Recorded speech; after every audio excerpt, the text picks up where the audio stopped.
عندي قصة عمر يا أحبة. عمر ينظم المخيمات. استضافوني في إحدى المخيمات في إحدى المدن. دخلت إلى هذا المخيم بعد ما خلصت المحاضرة مثل هذه، جيت بركب سيارتي وامشي أرجع لأهلي. جاني عمر سلم علي. عمر من المنظمين في المخيم، لحيته إلى هذا المكان. عمر وجهه يشع نورا نحسبه كذلك. يسلم علي ويقول لي يا شيخ أنا تايب من 7 أشهر أو 8 أشهر. قلت الله يجعلها العمر كله يا عمر، الله يجعلها العمر كله يا عمر. قال اسمع يا شيخ، أنا أخبرك بقصة توبتي، قصة عجيبة غريبة. قلت أسمعك يا عمر تفضل. قال قبل 7 أشهر أو 8 أشهر كنت بعيد عن الله، والله ما لي هم إلا شهواتي، والله ما لي هم إلا هواي، والله ما لي هم إلا أصحابي وروحاتي وجياتي. يقول كان عندي صاحب في حينا، رفيق دربي، أيام الدراسة مع بعض، خرابنا مع بعض، هجولتنا مع بعض، شراب ومخدرات ومسكرات مع بعض، زينة ولواط والله مع بعض. يقول يوم من الأيام جاني صاحبي دق علي الباب، عمر اتصل علي أحد أقاربي في مدينة جدة، قال لي جيب ملفك وتعال في إحدى الشركات نوظفك فيها، قال لك تغير حياتك، تحصل لك وظيفة ومرتب، تتزوج وتفتح بيت. تعرف يا عمر أن علاقتي بك قوية وأنت صديق طفولتي، يا ليت تجيب ملفك وأتوظف أنا وأنت مع بعض في هذه الشركة. يقول عمر فكرت عندي بعض الأغراض بخلصها بعدين ألحق صاحبي. يقول عمر تعذرت منه، قلت أنت اسبقني على جدة وأنا 2 ولا 3 أيام أركب نقل جماعي وألحق. يقول عمر توادعت من صاحبي، شغل سيارته ومشى، خرج من مدينتنا. بعد ساعة كلمته، وينك؟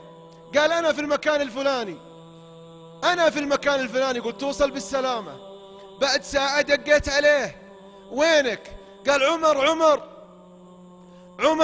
أنا في المكان الفلاني، تعرف البياع فلان؟ تعرف البياع فلان؟ قلت إيه أعرفه.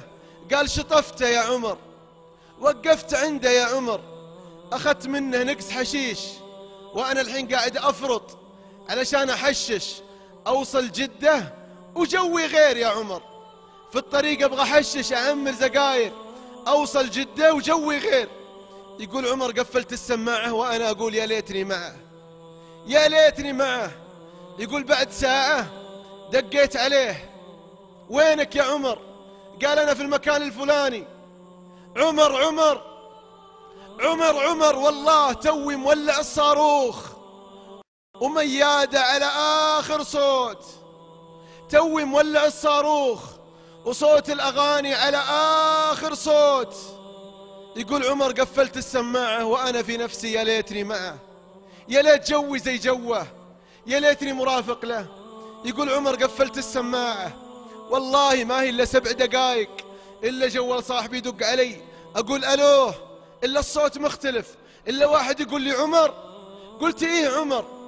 قال تعرف صاحب الجوال هذا؟ قلت إيه أعرفه، هذا صديق طفولتي، هذا من أبناء حينا وحارتنا. قال عمر صاحبك انحرفت بالسيارة وانقلب 8 قلبات، حالته حرجة يا عمر، حنا الحين ناقلين على المستشفى، يا تلحق يا ما تلحق يا عمر.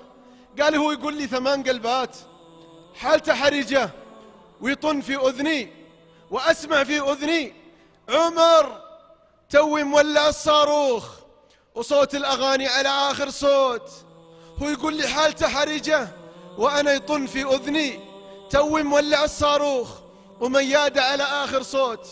يقول عمر ارتبكت، لبست الثوب، أبغى أتوجه لأبوه وأهله وأخوانه، يجيني اتصال ثاني، عمر صاحبك مات، صاحبك فارق الدنيا، صاحبك انتقل من هذه الحياة الدنيا، بلغ أهله يجون يستلمون جثته. يقول عمر أصدق وأكذب، صاحبي توه مكلمني قبل 7 دقائق يقول مولع الصاروخ والأغاني على آخر صوت. يقول رحت لأبوه، أخذت أخوانه، اتجهنا 4 ساعات حتى وصلنا إلى المستشفى، أخرجناه من ثلاجة المستشفى، غسلناه، كفناه،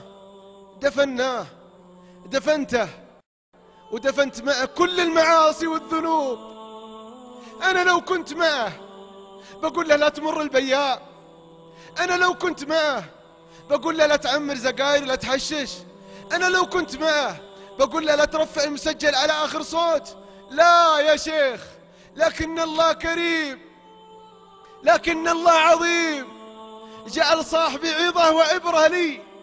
أنا وأنا أدفنه والله ما يعلم ولا يعرف عن أسرار صاحبي إلا أنا اللي أعرف على إيش مات. صاحبي مات محشش، صاحبي مات وآخر شيء يسمع صوت الأغاني. والله شتان بين النهايتين، شتان بين عبد الرحمن وصاحب عمر، شتان يا شباب، كلهم في سن الشباب، لكن هذا اختار نهاية وعاش لها، وهذا اختار نهاية وعاش من أجلها. وأنت يا الغالي اللي تسمعني، وأنت يا الغالي اللي تسمعني، أي النهايتين تريد؟